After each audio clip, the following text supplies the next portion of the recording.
Welcome to We All Serve, the podcast featuring leadership lessons from and conversations with those veterans that have served in the United States Armed Forces.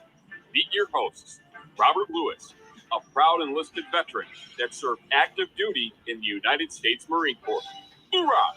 And Shalom Klein, who is privileged to be an officer in the United States Army Reserve. Hooah! They both agree. We all serve.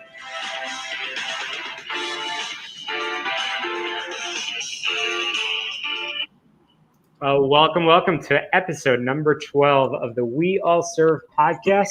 A reminder that you can always download all of our episodes, some fantastic conversations that we've had over these past few months.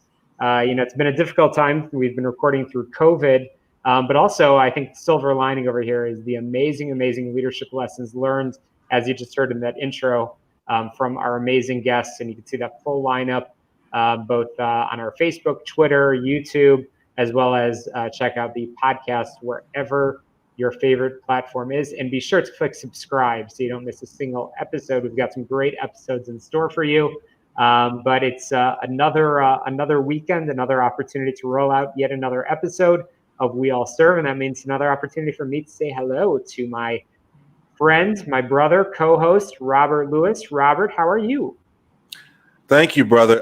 Well, man, I'm doing well today, man. It's good to be on the podcast again with my brother Shalom, and doing well, and really looking forward to our guest today.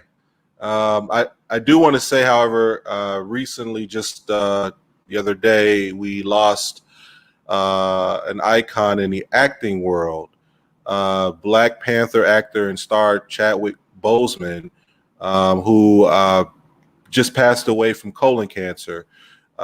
He fought it for 4 years. He was diagnosed with stage 3 colon cancer in 2016. But for the past 4 years, he fought it vigilantly. He still worked, put out some amazing projects, including Black Panther, and I believe Marshall, just to name a few of his films. But just rest in peace to Chadwick Boseman, and our prayers and condolences to his family. Robert, you can always tell when somebody is a true hero. It's not just their acting career, which that alone is impressive, and he broke so many barriers. Black Panther was an incredible film, and on so many levels, not just as a theatrical production. But I've been just watching even some people that I know pretty well that had a relationship with him, and they had a relationship with Chadwick, and the lives that he impacted, and just an all-around good person that was a true role model and hero, and the world has lost a good one. Absolutely, and he was only 43 years old, or young, 43 years young. So it's incumbent to really say to men and women alike, get regular health checkups, for men especially, make sure that you take your health seriously, no matter what age you are. A huge loss, so young, but such an impact in such a short amount of time. So, I think we'll be feeling that one for a while. Yeah, indeed. Yeah. And it's been another, week of craziness, and yes. It's the number of deaths, unfortunately, from COVID continues to rise. Certainly a lot of unrest throughout the country. Obviously, I think when we recorded our last episode of the pod, the horrific situation in Kenosha had not yet happened. The shooting of Jacob Blake. Yes. I think we re-recorded on Friday, and that had occurred sometime over the weekend. Yeah. And, thoughts and prayers and love and prayers for his recovery. He's in a hospital, and I hope that the city can have healing.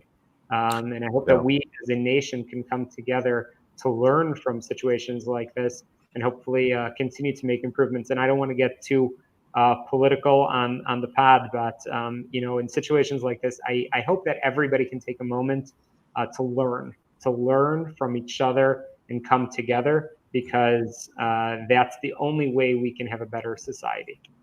Absolutely. And yeah, that young man was shot in the back, I believe, 7 times. And the last word that I heard was he was paralyzed from the waist down. So, yes, praying for him and his family, praying for all involved. I'll say that, and that he has a full recovery. I don't know what the outlook on his health at this point would be, but definitely echo your sentiment, Shalom. I pray that we, in our nation, for healing in general. So, yeah, with all that going on in the world and our personal stuff that we deal with day to day, it can be heavy. And so I also say that, hold your loved ones a little bit tighter nowadays. Tell the folks that you care about and love that you love them. Every day is not promised to us. So, yeah, Shalom, a lot going on, and I'm really excited about our guest that we have an opportunity to speak with today. Absolutely. So, as a teaser towards our guest, who I'm going to introduce in a moment, he combines two things as you talk about love. Two things that I love in my life.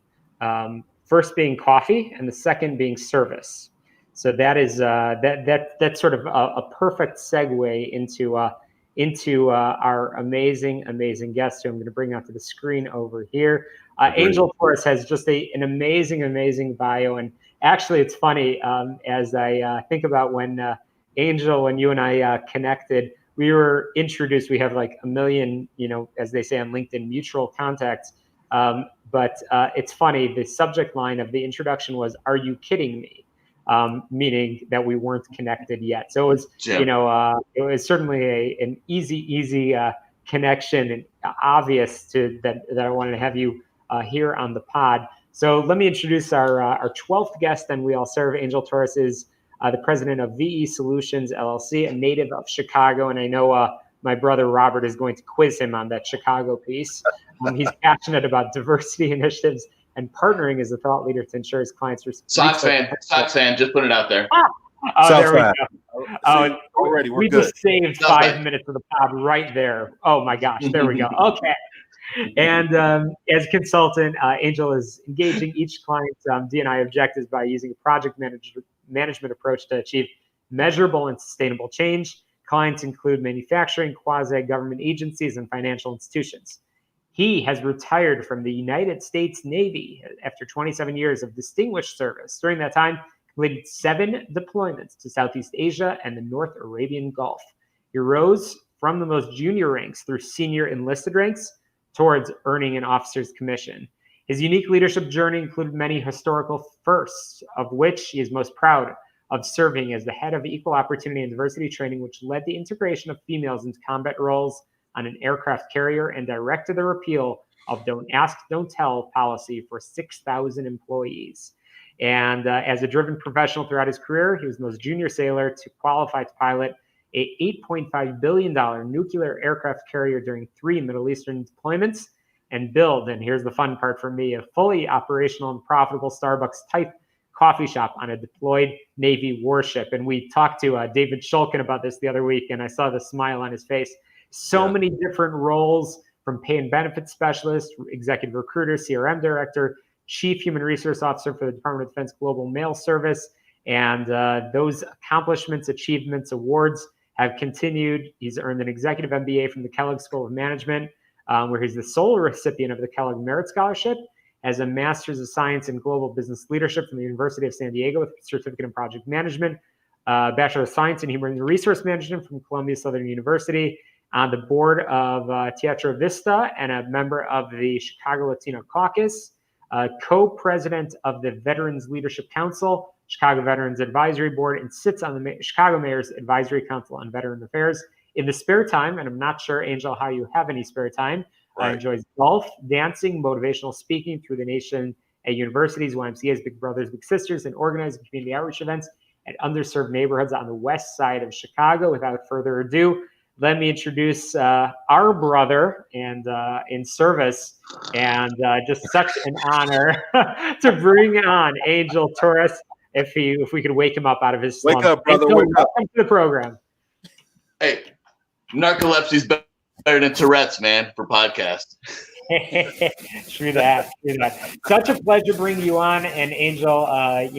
This is long overdue, and so many synergies there, and you certainly exemplify the "We All Serve" motto. Absolutely. Yeah, thanks for having me on, and it's great to meet Robert. I was like, we already get along. It's like he's I want to give him a box of crayons to chew on, but he was going to ask me to drive the bus, and we'd be okay. Because that's what the Navy does for the Marines. We drive the bus. Man. It's that hate-love cousin relation. We pull off, we drop. It is. And you get to family room, but you know what? You mess with one of us, man. Don't mess. We coming for you. That's right. You know what? We coming for you. That's We've right. already gotten so many things out of the way. We've covered the whole Chicago piece. We've covered the White Sox piece. And now I don't even need to go into the whole Marine Army rivalry over here. No, but you know what? We cover Chicago, but where about you grow up at, Angel? I started out in off of Montclair, off in the Elmwood Park area, and then I moved to the southwest suburbs of Orland Park. It was very, very Anglo neighborhood. I think I was the darkest kid in my school. So we talked about this whole diversity and inclusion thing, and I spoke with someone the other day about what that was like in that environment, and it was really, really great. And the coolest thing about that, as I reflect as an adult, back then you feel like you don't really fit in, but as an adult, I spoke to her about learning how to get in and fit in with a lot of different groups, like how now you're not necessarily pigeonholed, how you can get along with Black groups, Latino groups, white, just all these different demographics, and you learn a skill to get along with everybody. And it's a really, really, it pretty much is the definition of inclusion and what it's like to get everybody together and find commonalities. And I think that was fantastic. It was kind of a gift to be able to do that. And then I joined the Navy, and that's a whole different, the military is a whole different subculture, and a jaded sense of humor that goes with that. And then going from being enlisted, junior enlisted, working your way to senior enlisted, and then going to the officer ranks, and like kind of getting a fresh taste of all those different things, all those different, points of view, what it's like to be a ticked off sailor, standing a 4-hour watch, a 12-hour watch, screwing up on the first 4-hour watch and getting double watches because you clearly didn't get it right the first time. And then being the watch belt coordinator and setting people up on watch and giving them double watches, and then being the officer who is overall in charge of the safety and security of an entire warship. And it's been a really fun ride. And then leaving the military and starting in the business, I think that I focus mostly on, I know I'm kind of all over the place a little bit, but focusing mostly on helping my brothers and sisters find a home and find purpose in their lives, and finding and helping reshape companies' culture so that they're conducive to military veterans thriving. And that's kind of what we do. And how I came to that was when I left the military, I had the most messed up view. Well, I won't say messed up. I thought good things, but I didn't think them the right way. And I thought, okay, look, I'm old, I have a bad back, and I have soft hands. I can't be digging ditches. So I need to go to school and get an education. So I got a master's in San Diego, and then I came to Chicago, and I realized that in Chicago, it's a whole different ball of wax if you want to do well in Chicago. And that's when I applied to business school. And I thought, okay, 27 years military veteran, all these graduate degrees and stuff like that, clearly companies are going to be banging down my door, begging me. I'll have to be fighting offers off like with a stick.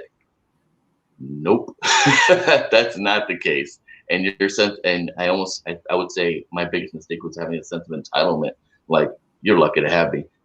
I actually I'll tell you about an insurance company. I went into the worst interview I ever had, the most unsuccessful interview I ever had. I went to a big, very, very big insurance company, global insurance company. It's based here in Chicago. I won't mention the name. And they said, we'd like to talk to you about diversity and military hiring. And I walked in like, dude, are you guys ready to make me the vice president yet? I'm ready to be the vice president. What's going on? And it was the worst. I was like, to this day, I still kick myself. I was like, oh, I can't believe I did that. It's like, they're like, what kind of position? How do you see yourself here? I'm like, in your job in a year? That's no kidding. That was the answer I gave them. I was like, horrible, Nice. horrible. You guys rather validate my parking? Go like, yes, we will validate your parking right now on your way out, buddy. And away I went. So, Oh, wow. Nice. So then I went to a couple of different companies, not for profit and everything, and I kept realizing that I was having hard times with the acclimation piece, and a lot of the environments weren't conducive to a military veteran who has been kind of different. I mean, you're a military veteran, but you're a warrant officer, which makes you even more different. You know, you're Latino, that's different, and everything's just kind of not the square peg in the square hole. It's all kind of different. So I thought to myself, it was kind of a period of reflection. It took about 6 months of reflection and saying, okay, what am I doing wrong here? You know, and feeling bad about me. It must be me. And I said, okay, I can sit here and teach people how to redo resumes and how to read resumes, or how to do veterans, how to interview, and maybe build a business model around that. Or I can help use all the different tools I have, which is recruiting in the military, working at different ranks and structures in the military. And my last tour was a joint tour, so I worked for the adjutant of the Army and all the different military forces. We had Marines, our Air Force, and everybody, and pull all this together and help change organizations and help. The way analogy I use is we create good soil for military veterans to thrive and grow in. And when we come into companies, we look at how they do the recruiting, if they're being authentic or if they're being flag wavers. And we all know that there's a lot of people that wave the flag. We love veterans. We hire veterans. We write checks for veterans, and we support our troops every Veterans Day that comes around.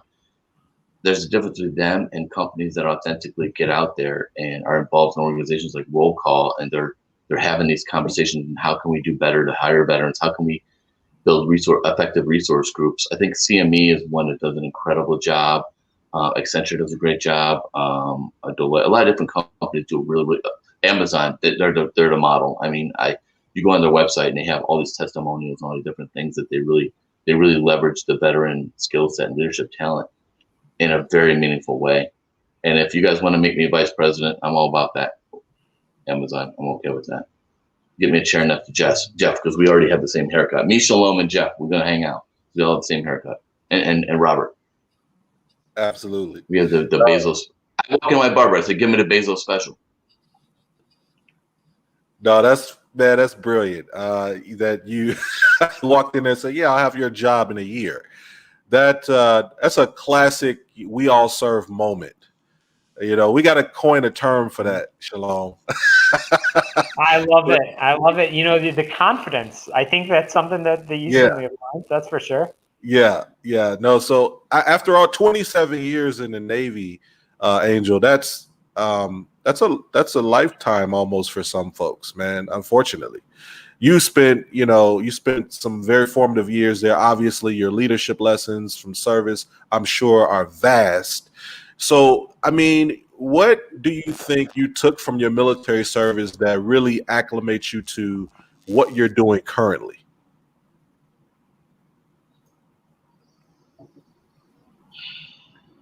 Can you hear me, Angel?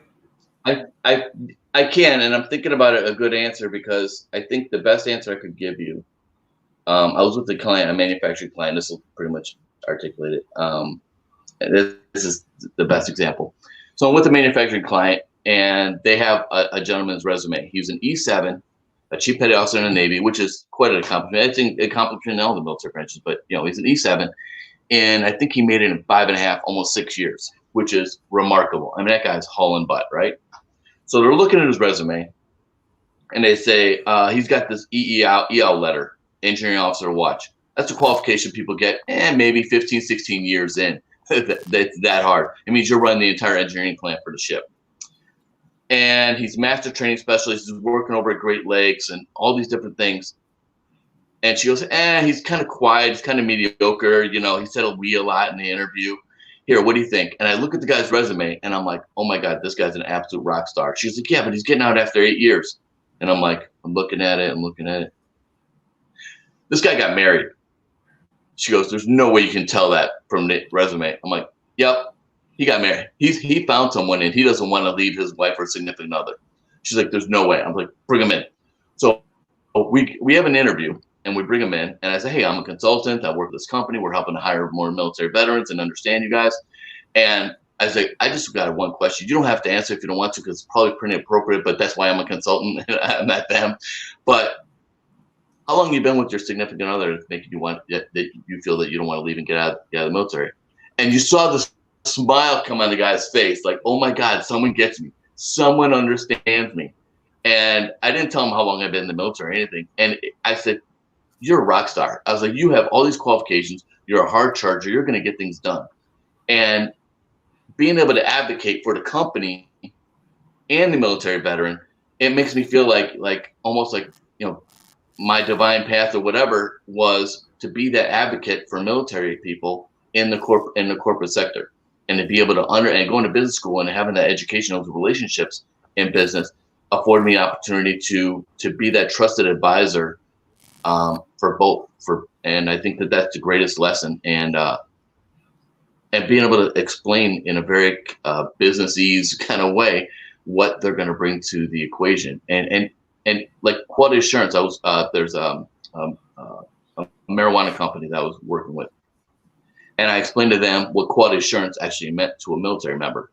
And I said, I worked on an aircraft carrier. I've worked on fuel control for on an aircraft carrier. And I said, okay, you put the fuel in a jug and you spin it, right? You're spinning it, yep. And you're staring at this thing for one thing of water, because you can't see one thing of water, because if you do, that thing's going to crash the airplane, right? Yeah.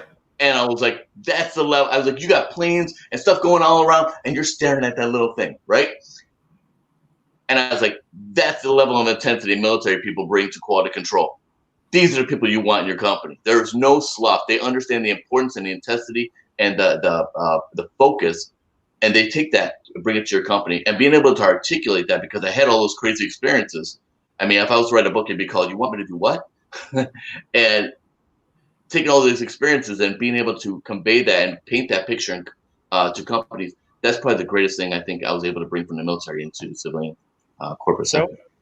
Angel, I love that angle of things, of bringing from the military into the corporate sector, which we talk about this all the time on the pod, but it's immeasurable. And obviously we say thank you to those employers that recognize it all the time. And because they're getting so much more than they're giving in that transaction. But I want to go back rewind to 27 years that you were in the United States Navy, as we said, first as a junior, then senior enlisted, and then going in as an officer. What was it like in your household that day that you decided to enlist? Walk us through that decision-making process. Was your family supportive? What were your dreams, or did you even have any dreams at that point? I was a knucklehead, and I got tired. No kidding. I got tired of embarrassing my parents. My dad was a cop. I was in Atlanta, living in Atlanta. My dad was an Atlanta cop, and I kept getting in trouble for stupid stuff. Like, I get a speeding ticket and not go to my court date, and I get, they issue a bench warrant and take it to Pokey. And my dad, as a new cop, having to come bail me out and just doing stupid stuff, and looking around at retail and seeing that I wasn't going anywhere and I was never going to get out. And just feeling the disdain and the disappointment in my family's eyes that I wasn't living up to my potential. I wasn't doing anything. And then my roommate had done 4 very unsuccessful years in the Navy, and he says, if I could go back and do it all over again. And I said, okay. So I went into the recruiter's office. I think Desert Shield was ramping up. So yeah, that's old. And Bush was president. I remember very specifically going into the Kennesaw, Georgia recruiting station. And I had taken my ASVAB, and I scored very, very high in math. And even though I barely passed high school, I still knew stuff. I just I was a horrible student. I think I graduated lower 1% of my graduating class in high school, which is true. I failed 8th grade, I think, too. I just wasn't good academically. And I scored really well on the ASVAB, and they put me in, like, oh, you're Latino. We're going to put you in a upper mental group or some quota thing for sonar. You're going to work in electronics and learn all this other stuff. I was an electronics guy. I was the worst sonar tech on the planet. Every time they put headphones like this on me, I started listening to whales. Like, out. Oh man. Wow. But it was a big turning point, because I think that the military gave me a chance to reinvent myself, and it wasn't about your family and your neighborhood's idea of who you are. You get the chance to define who you are, and almost I would say recreate. And the person I wanted to recreate wasn't bad in school. The person I wanted to recreate was very focused on helping others, which was something that was always inside me and who I was, but now I got to do it in a very direct way. And then as I evolved from that to, doing boardings and maritime interdiction off the coast of Iraq and Horn of Africa, I got to help different governments and see what I was doing and lead people and inspire them and motivate them, encourage them. And that, I can't put words to it. It's like you reflect and you look back at who you were, and it almost seems like when you tell people who you are now and what you're doing, it feels like you're lying, right?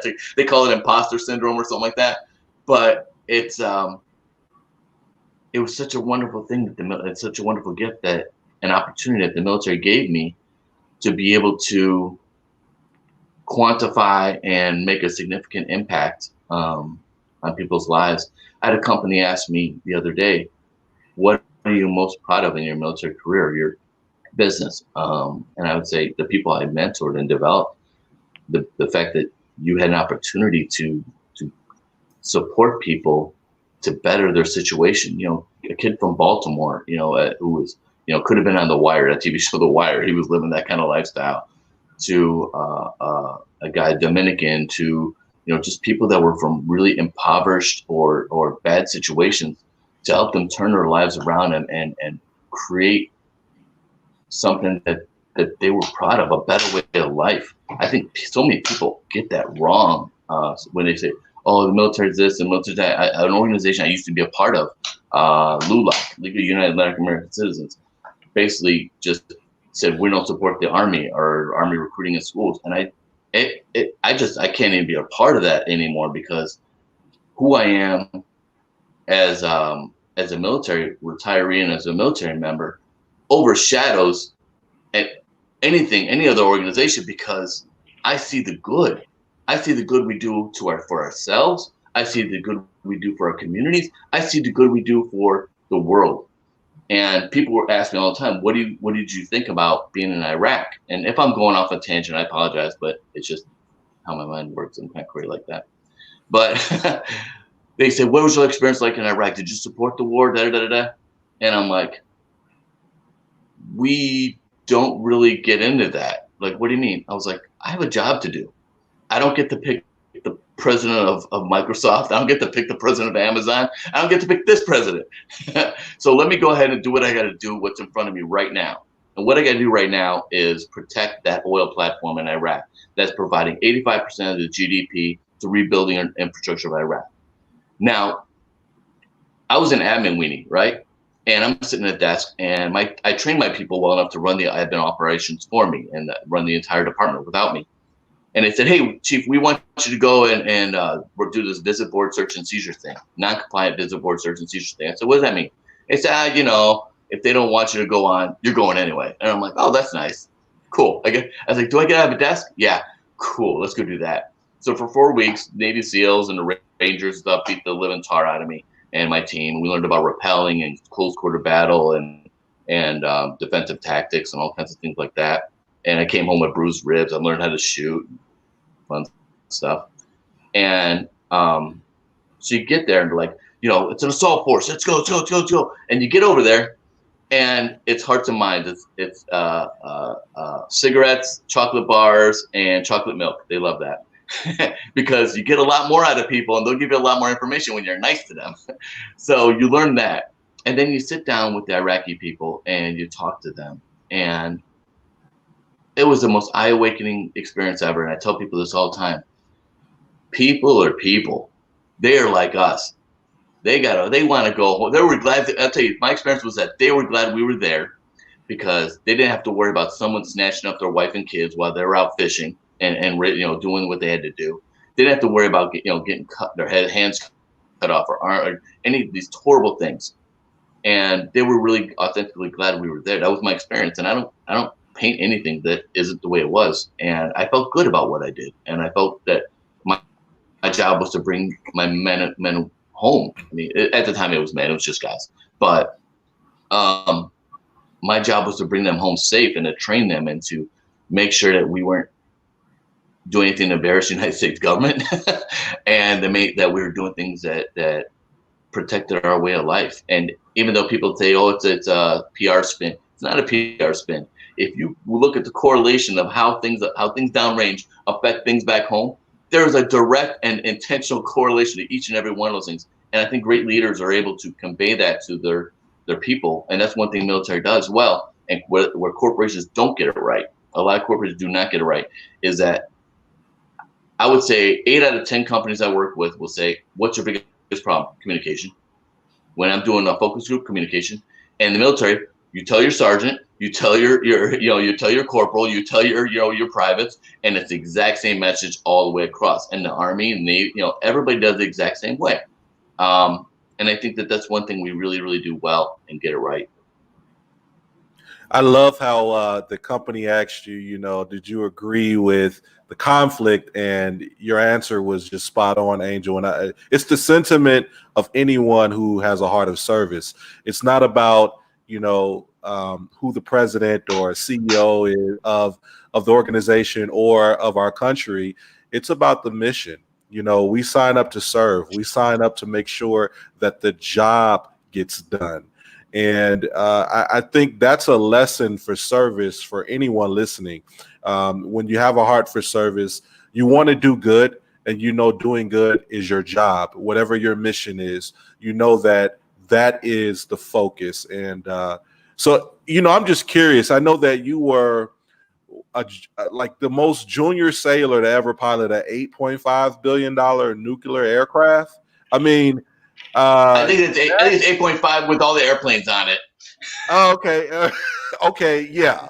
And the coffee shop. Angel, we are getting to that coffee shop. I promise you, buddy, we are getting to that coffee shop.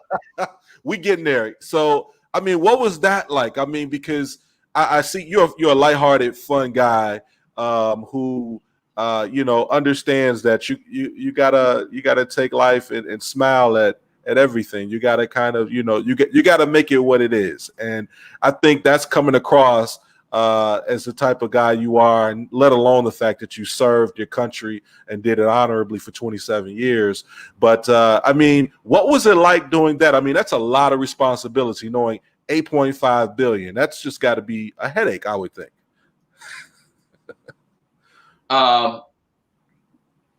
It was a privilege. It was a privilege. And I'll tell you, oh my gosh, yes. I mean, you think I wanted this guy, he was a Colombian guy, and he was standing next to me.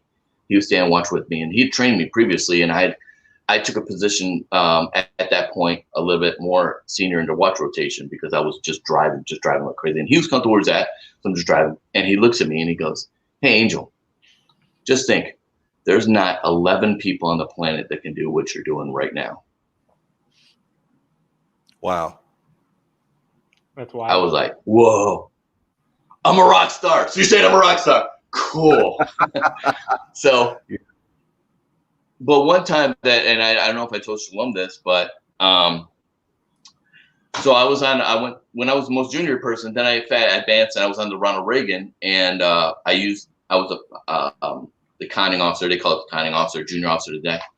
And you're the one that's telling them telling the helmsman, who's the steering wheel guy, where to go.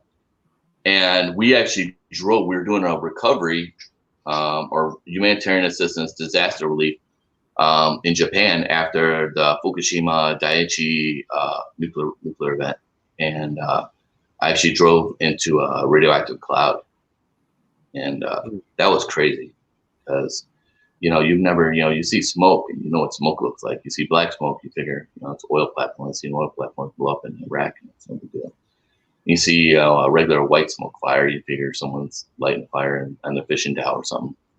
But you see this radioactive stuff, and it's something that just I didn't know what it was, and it just encompasses you and it just suffocates, and you're just like, what the heck's going on? Then your detectors are going off, like, dude, that's radiation.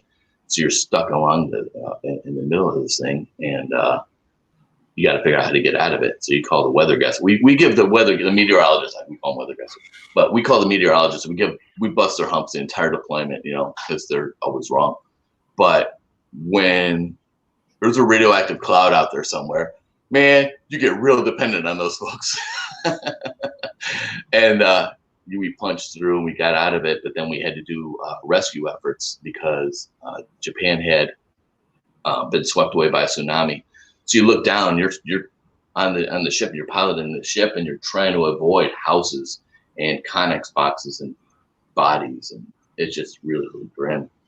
And then you think about the sailors and Marines and everything, and service members that are on the shore and that are exposed, and then you're exposed, and then because you were driving, you feel like it was your fault, but it's really not your fault. But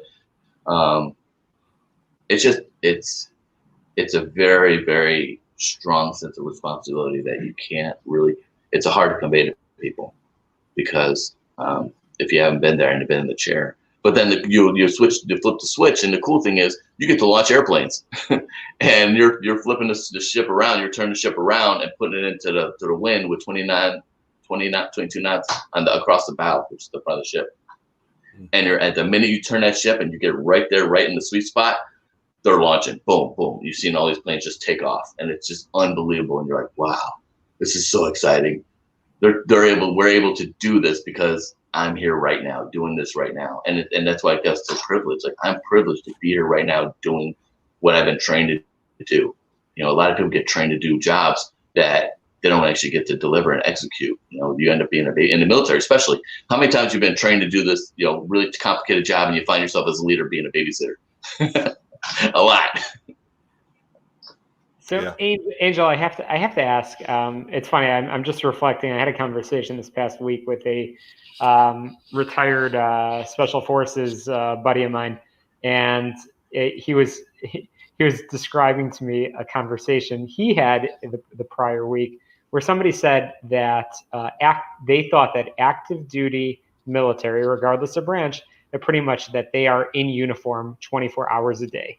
And we were laughing about it, and we were laughing about what a divide there is between, call it the civilian population and those that put on the uniform. I realize that, being a reservist, it's a very unique role, sort of splitting your time, being, as I always say, exceptional at everything that you do. But Angel, I'm thinking about what Robert just said in the lead up to his question to you a moment ago of you're a very, fun-loving, easygoing guy. We hit it off immediately in our first conversation, and, we're having such an awesome conversation with you. What kind of, in particular, I want to emphasize your time while you were enlisted. What kind of enlisted leader were you? Were you a different person in uniform versus out of uniform, or were you just consistently the same person all around? I love that question. When I first came in, I was a jerk, and I was, I had an attitude, and my old master chiefs used to say, he goes, oh, he's just young and pissed off. All these young guys are just young and pissed off because they don't like being told what to do. But I had a friend, I actually, you know what, you guys know what captain's mast is, right? Like Marine Corps, they have called Article something other, commander's hours, or it's when you get in trouble, but you don't go to court martial. It's like the Right. commanding officer kind of gives you a noogies and knuckle sandwich. Yep. So I had a friend, I wore a t-shirt that I shouldn't have worn. I wore a provocative, what is now legal in Illinois T-shirt in Singapore, and the Commodore, which is my boss, my captain's boss, saw me, followed me back to the ship, and I got him busted. It's, they say tragedy plus time equals comedy. Well, that's funny right now. So I went and got in trouble, and a guy who was, I won't say my jailer, but he was in charge of my remediation. He showed me kindness and compassion and pulled me aside and said, "This is an opportunity for you to be great. You don't even see it." And that changed my outlook on everything. And I started to take on responsibility. And when I took on more responsibility, I started to get more serious about it and more focused. And I was always very, very kind of jovial. I guess that people used to tell me, oh, everything's a joke, Angel. And it's funny because everybody told me, hey, you know what? When you make chief, you're gonna have to stop all this joking around and start being serious. Okay, I didn't change. Hey, you know what? When you make senior chief, you're gonna need to really be serious. You go through the senior enlisted academy. These guys are serious, and you don't play around. They'll be serious. Okay, I'll be serious. Didn't work. When you're commissioned, I swear you cannot joke around anymore, and you got to be serious. Okay, I'll be serious. And then corporate America is not going to stand for this stuff. They're not going to stand for you joking around. They don't want to hear your jokes. Okay, I just got to be me, and I have to be my authentic self. And I think that, to Robert's point, if you hold a sense of purpose, and your purpose is pure and true and just, and you believe in it, and it's the right thing to do, how the message comes out is always going to be the right message. I think it's when you start trying to mix agendas and trying to support someone else's ideals that you don't share necessarily alone, or you're not backed and behind. I think that's where things tend to get a little bit muddied. So I think that I do make a conscious effort not to joke around as much, especially when I'm sitting down and leading a team or building a team. Because I say that in the military, it was about people's lives being at stake, right? But how is that any different than working with corporations? If I fail a CEO or I fail a corporation, then people get fired. People lose their jobs. This company does not thrive. And those people downrange, or those people in those companies, can't feed their families. And I take that to heart. I think that, I'm a very passionate person on both ends. So I think that, to your question, I think I've always kind of been that way, and I'm always kind of going to be that way. But there's always a switch. There's time to, there's time to flip the switch and get real serious and real focused. And I think that, from what I've been told, what I'm still told by my people that I've been privileged to mentor and develop, and they're like, when you're really quiet, we get really scared. And that's a perfect segue, if you don't mind. I'm sipping my coffee over here. This was very, very intentional and strategic. I'm just kidding. No, I actually need my coffee. But Angel, you told me, and I've read quite a bit about about your journey into creating a first ever coffee shop, Starbucks type coffee shop, on board one of your vessels. Please tell our viewers, tell our listeners how that came to be, because I hate to say it, entrepreneurship and service are not two terms that usually are associated with each other. You have certainly, my friend, broken that stereotype, and I endeavor to follow in your footsteps every day that I serve. Thank you. I was bullied by a woman that was like this tall, but when she stood on her eagles, she was this big. And her name was Tiffany Shad. She was a supply and logistics officer on the Ronald Reagan. And I was a senior chief at the time. So I thought, I had some salt. You're not going to tell me what to do. And she broke me down. She said, "You're going to build a Starbucks on this aircraft carrier." I'm like, "Yeah, you're going to go to urinalysis and take a piss test because you're crazy. You've been smoking something." Nice. And she went, "Senior chief." And I felt it right here in my chest. Oh man. And we're still dear friends to this day. And she said, "You're gonna do it. It's never been done, but I'm gonna give you everything you need." And it's such a leadership lesson. I'm gonna give you everything you need and you think you need to do it. I think that she said, "It hasn't been done, but that doesn't mean you're not the right guy to do it." I said, "I don't know how to run a business. I have no idea that." She goes, "You're gonna do great." So I started working backwards. Okay, what does a fully functional Starbucks? Mind you, I have been to Starbucks. I'm not a big coffee drinker. I am now, but at the time, I had been to a Starbucks maybe 3 times in my whole life, ever. Wow. So I'm like flying blind. Yeah. And so I went to Starbucks. First thing I did was I called Starbucks headquarters and said, "Hey guys, this is kind of what I want to do." They're like, "Well, you can't be licensed Starbucks because we have our whole way, but you can put a sign that says we can provide you your coffee, and you can have a sign that says we proudly serve." And we named it the Hellcat Cafe, and we put a survey out to the ship and let the sailors pick the name of it. And Ronald Reagan did a movie called The Flying Hellcats, so we called it the Hellcat Cafe. And I said, "Okay, what are all the things I need to do to be successful?" "Okay, I need espresso machines." Okay, so Google, look it up. Who does the espresso machines? The Schering, it's a company in Switzerland. So, okay, I need to get the espresso machines. Okay, how am I going to pay for? I think they're like, it was something ridiculous, like $25,000-$30,000 for each machine. And they make it like 90 shots an hour or something like that. But so I had to buy the espresso machines. Then I had to find the money to buy the espresso machines. And the cool thing was, because they were going to do it with the U.S. government, they were going to give me a 90-day grace period. So like, cool, they'll do it on credit. Yay, I can make that money back, no problem. So I figured out how to buy the coffee machines. Then I had to set up, because we're going to be deploying. This is like 3 months prior to deployment. So then I had to figure out, how are we going to get our supplies? So I'm like, I don't know, how are we going to get the syrup and all the little foo-foo stuff that you put in the coffee, the whipped cream and the CO2 cartridges that make the stuff. Cisco's the supplier. Cisco's the Navy supplier. Every time you see a ship deploy, Cisco's providing all those supplies, right? Cisco's going to give me my stuff globally. So I set up global supply chain lines where I would order the stuff and they would get it to whatever port I needed to, and they would send it out to the ship. Okay, cool. Now I need to build this thing out. Now this is the coolest part. So I don't know how to build a Starbucks. I have no idea how to do that. There's all this electrical. You have to have a transformer to power that thing. You have to have, you have to have, I won't say built, there have to be minerals in the water so that the coffee will bind to it, so you can have good coffee, because the water on an aircraft carrier is so pure, it has no minerals to bind to. So I had to add minerals into the water so that they could actually have coffee. But the hardest part was, how am I going to build this thing out and what it's going to look like?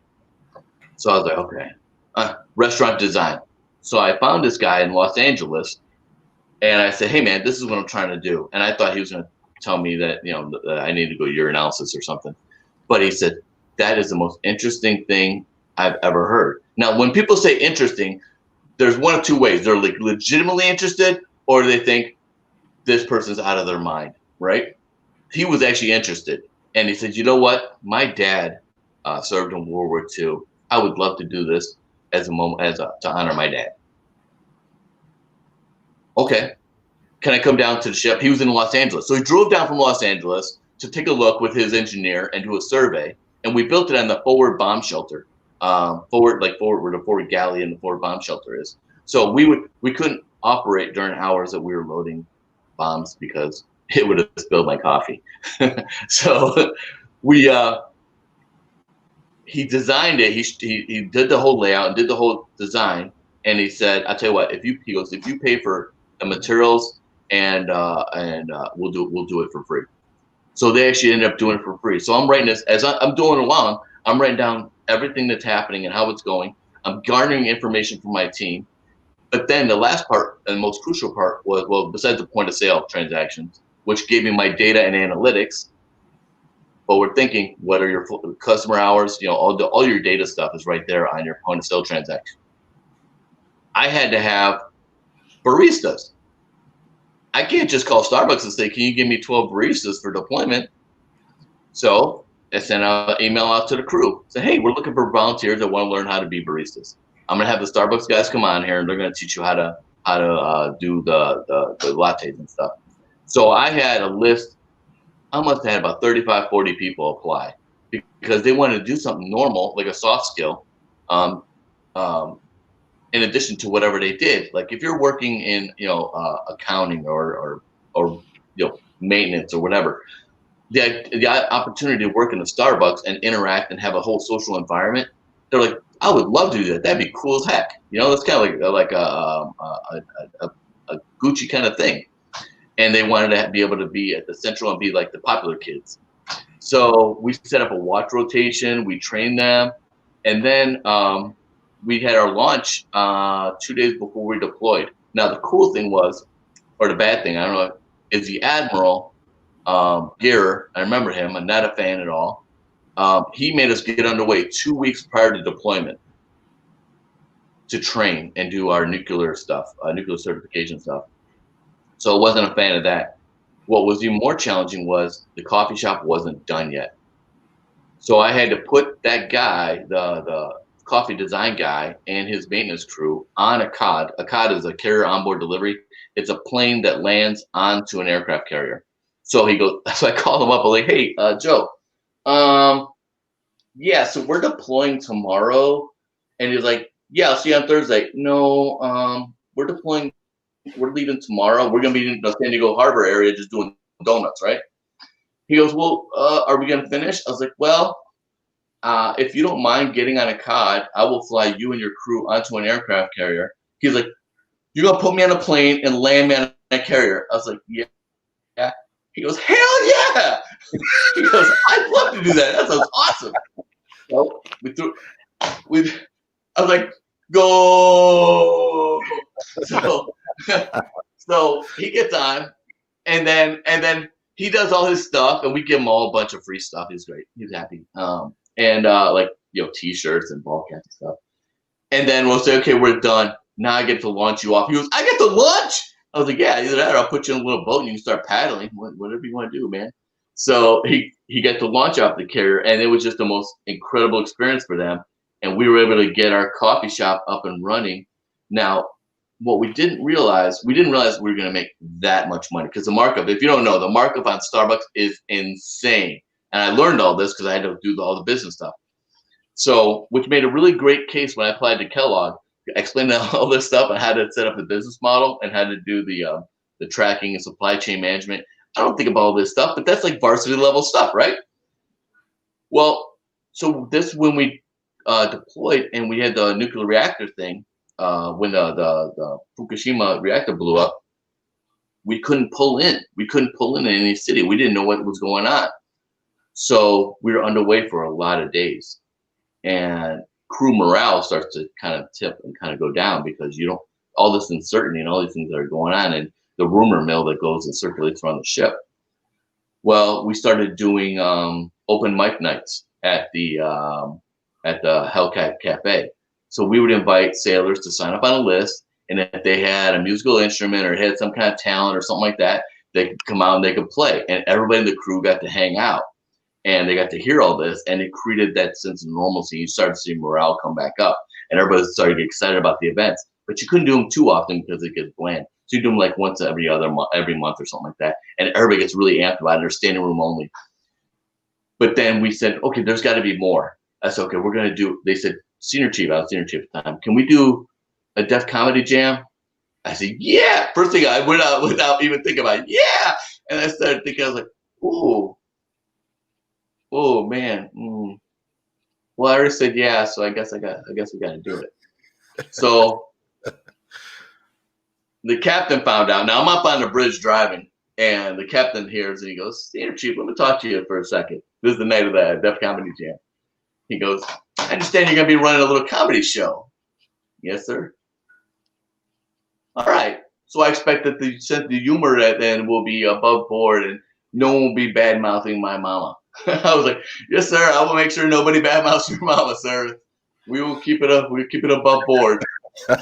So, oh wow. So I went up there, and first thing I said was, I was the MC, and I opened it up, and I said, okay, we're gonna do this comedy jam. Nobody's to badmouth the captain or anybody else's mama. That's the rule. I love it. I said we will have some good order and discipline. And they said, how you gonna warm up the crowd? And I told them the story about when I was a fuel guy and I found out I had a stomach virus and fueling an airplane. And that's a story that I won't share on this podcast because it's very off color. But they were dying. There was not a dry eye in the place because they laughed at my silliness. But the captain's mama was not bad mouthed. Right. She was not bad mouthed. And then the next week, I think we did a poetry slam, and that turned out really well. So you start bringing people in with all their different talents and stuff, and it really turns morale around. And it's the little things you do, and you don't focus on all the other stuff, like all this other stuff going on that you have no control over. Focus on what's in your wheelhouse. Do good work right here for people. That's what you need to do. And there's a guy here, there's a politician here in Chicago, Gilbert Villegas. He's an alderman in 36th Ward.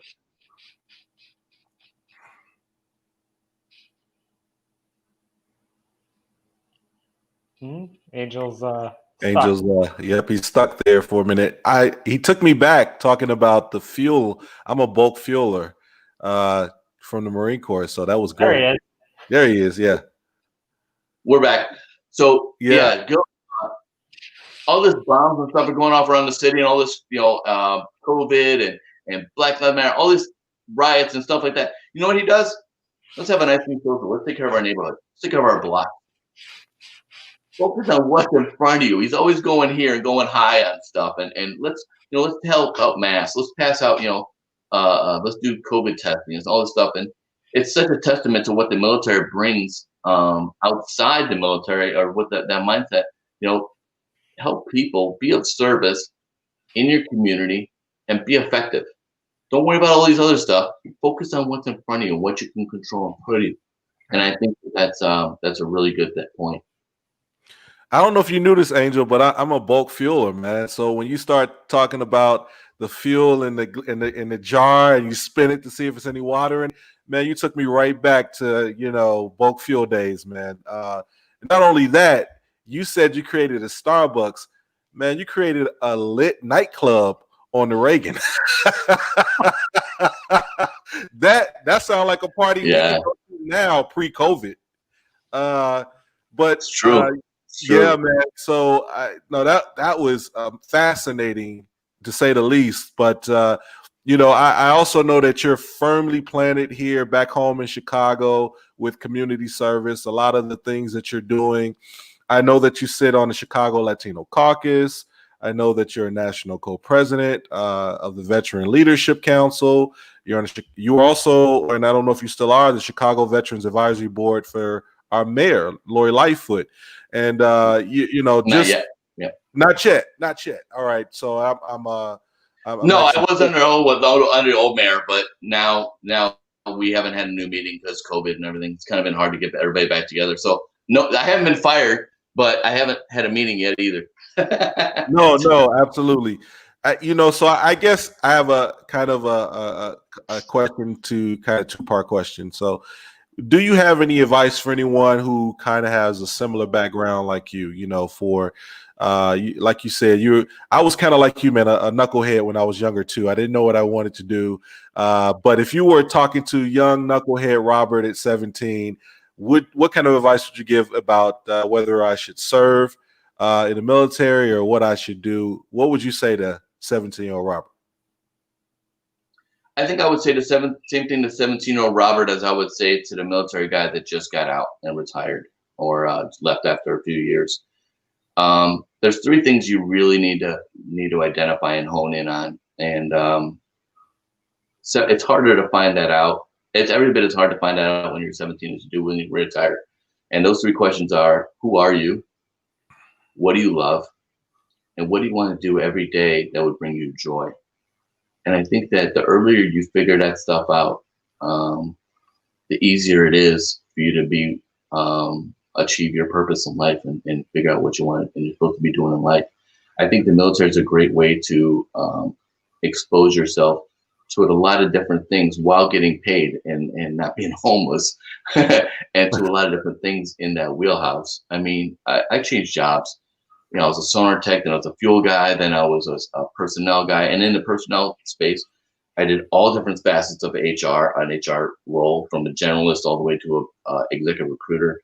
But in addition, I got to lead people in, as like a SWAT team, effectively, learn about nuclear power, all these different things. So I think that the military, if you don't know how to answer those 3 questions, I think the military is a great way to expose yourself and give you the opportunity to find out what you might love and what you might enjoy doing, and not feel like you're regressing. The other point that goes with that is sometimes, to the young Robert, your environment is a hindrance to fulfilling your true potential. I think that statistically, people, and I've seen it happen time and time again, people that go recruiting, they try not to send them back to their hometown to do recruiting because they get back in their bad habits and they start doing things that are not conducive to who you are. When I was the executive officer at Global Mail Service, we had a couple guys that came back to, and what they do, they move back to, there's the sailors that have led people into combat, and they move back to Inglewood, they move back to, and not that there's anything wrong with that, but they surround themselves with the same people that were holding them back before. I mean, and the same, the same is true if you were living in Winnetka. If you're this kid that lives in Winnetka and you got bad habits, you're doing bad things, I would say don't go back to those environments. The military is a great way to get you out of those, so you can like I said before, reinvent the person that you are, find out who you are, what you love. Does that answer your question? No, absolutely, man. Perfect. Young 17-year-old Robert probably would have signed up for that lit nightclub, by the way. A lot of people did. It was standing room only. They knew they had to get there earlier. They couldn't get a spot. For sure, man. And we had we had like tables and everything. I'll send you guys a picture of it. We had tables and everything, and they weren't like bench tables. They were like, you would see them in a high-end espresso bar kind of tables, and they were like, it was all restauranted out. There was nothing. If you went like this, you didn't know that there was a ship there. You didn't know. Wow. So I also know, man, like Shalom said earlier, that you actually have free time. I don't know how. I don't know what you must have like a 48-hour day instead of 24. But so you like to dance. I know you like to get on the golf course, So tell me, man, typically when you're just hanging out, what's your handicap for one with your golf game? And I know you're a motivational speaker, so tell us a little bit about the downtime that Angel Torres has. Right now, my downtime is playing with an Oculus. Have you guys checked that out? No.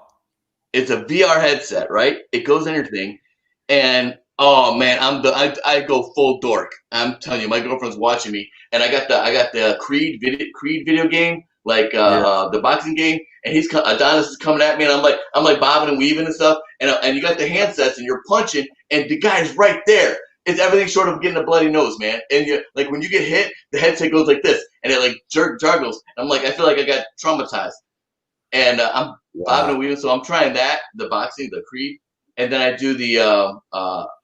They have all these different games like a workout and stuff, and I'm like drenched in sweat. That's how I get my workout on, like when I do cardio days, and it makes it totally fun. But then I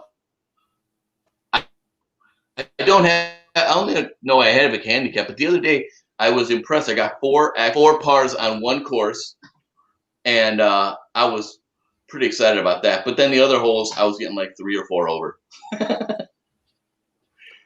Oh, and when we meet in person, Angel, it's all about it's all about the cup. Make coffee, man. I didn't make the coffee. I didn't make the coffee. I was not the talent. They were the talent. Hey, listen, but you know what, Angel, a true leader, and this is a good way to start to bring us to a close. A true leader knows where to find the answers. So, that's right. Yeah, that's you have an amazing story, Angel, and I'm just so honored that you joined us on We All Serve, because certainly I'm going to quote you over here. You are the same person through and through. How you served enlisted officer, and how you've continued in the corporate world and continued through civic engagement. we all serve is certainly a message that that whether you put on the uniform or not, hopefully everybody can learn some of those lessons from Angel Torres. And Angel, I'll leave you with this. It's funny. I was interviewed a couple of weeks ago by somebody, and one of their closing questions to me was, who would I want to meet if I could meet anybody? And the funny thing is that I had two people on my list, because I don't like to be the norm and just say one when they ask me for one person. I said, what the heck, I'll say two. First one is Howard Schultz. I'm a huge Howard Schultz Starbucks fan. Both the coffee, clearly, but also just the whole approach to the stores and customer service and yada yada. I highly recommend that for anybody listening or viewing to check out his books. But also Admiral William McRaven, an incredible leader. Make your bed. It truly Make is your a bed. philosophy. It's awesome, and I quote it and I play it every time I have the opportunity to speak to a group. I make them watch that and listen to that, and I know all three of us, we've all served in a different branch of the military, but ultimately it's that same lesson of attention to detail, Angel, as you said about the fuel can, and it's critical. Attention to detail changes your life. And It was a jar. Yeah, fuel the jar. fuel. There you go. Fuel jar. Hey, listen, I'm not a fueler, so I'm out of my league over here. I'm out of my league. But Angel, man, oh man, that's awesome. Any organizations or projects you want to plug to our listeners? Grant Thornton will be having a diversity and inclusion event roundup in I think the 23rd through the 25th of October. I'll be speaking on that. And then Roll Call has their regular events. I think the first Tuesday of every month. Roll Call is a great organization that partners veterans and corporations in a very, very real and very purposeful way to provide those opportunities for career development and career opportunities in general. So, and I'm always available for consultations. If you think your company culture needs a little look over or a tweak, you can reach us at veteranengagement.com. It's pretty simple. Fantastic. Well, Angel, it's a pleasure, man. I think we got to bring you back for a part 2 at some point, and and hear some more of these fantastic stories, man. So I can, have a throwback day, But hey, yeah, I'll tell you the story. Yeah, man, absolutely. So I think as my brother and I, we both always tell everyone, is no matter the capacity, no matter the platform, we all serve. And clearly, Angel, you've highlighted your service on many platforms and distinguished yourself among great servers. So thank you, man, for all you're continuing to do. And thank everyone out there for continuing to tune in to We All Serve. We have many guests, great guests ahead, just like Angel today. You have any final remarks, Shalom? Angel, I echo my brother Robert's sentiment. Can't wait to have you back. And you've already set a record with us, not only that Starbucks on the ship, but longest conversation so far. And I feel like we could go for another 3 hours and only scratch the surface. Yeah, but, shameless plug. Again, click subscribe wherever you might be hearing or seeing this. And if you're only hearing it, you trust me, you want to see it. I think I counted at least twice that Angel twirled around in his chair. And threw up his hands. And the hands and everything. So you don't get that if you're just listening. But especially click subscribe. Find us on all social media platforms. And website coming soon. But again, We All Serve. Thanks for tuning in. Robert, brother, can't wait to see you again. Angel, thank you so much for joining us on the pod. And We All Serve. We all serve.